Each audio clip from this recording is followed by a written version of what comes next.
My name is Lycus. I am from Wales in the United Kingdom.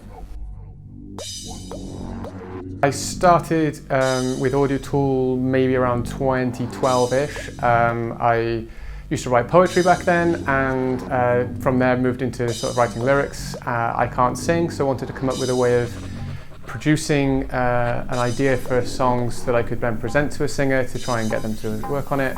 I have yet to work with a singer, and it's been over a decade, but I just started producing music, and then from there kind of developed different musical styles and moved into a whole different type of music to what I had originally set out to create. So one of the things in Audiotool that allowed me to progress, I suppose, in terms of musicality, but also in terms of my synthesis and stuff like that, is just the very unique setup on the desktop. So the way that things are cabled, and I can easily see how certain things work. And not only can I see how things work, I can directly hear some of those changes as I'm doing them. So I break a cable connection, and I immediately know that something's wrong here, and it's a little bit more realistic or more analog, I suppose, in a very digital world. It gives me a much more hands-on analog kind of feel. So I think that's what's helped me progress the most.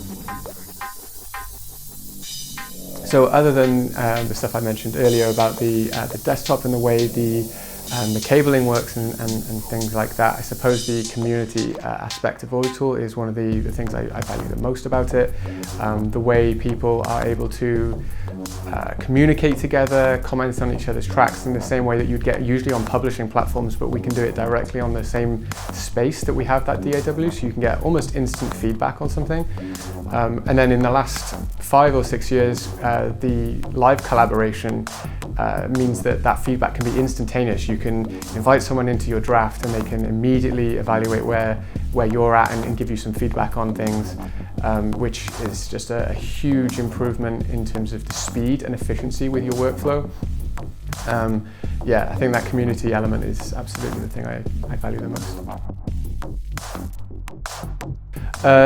So over the summer challenges, I set up one challenge, or was asked to set up a challenge by Audiotool. Mine was the Recreate a Sound challenge. So I can't remember how long I spent doing it, but I spent a bit of time developing a little snippet of sound that I then challenged users to listen to what I had done and try and reverse engineer it and recreate that sound as closely as possible, however they liked.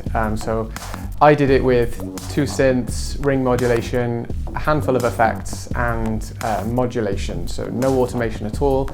Some users tried something similar, some tried something very different to that, and loads of automation. People had rightly heard that I had done some band splitting, and other people managed to create a very similar sound without doing a lot of the stuff I had done. So it was a great process for me as well to go back into some of the other things that people had done and be able to see how I could have made my own sound in a slightly different way.